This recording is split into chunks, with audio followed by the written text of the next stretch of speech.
In today's video, I'm going to show you how you can fix public profile option not showing on Snapchat. Therefore, without wasting any of your time, let's jump to the video. So if the public profile option is not showing on your Snapchat account, then what you have to do is to open Snapchat. At the top left corner, you will see your profiles icon. So click on it. Then click on the settings icon.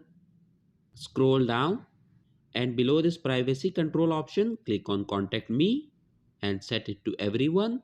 Then go back. Now click on view my story and set it to everyone as well. Now go back to Snapchat's main page. Scroll down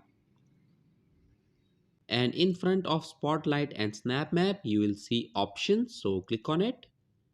And as you can see that create public profile option is now visible here. In this way you can fix public profile option not showing on Snapchat. So that was it for this video and I'll see you guys in the next one. Peace out.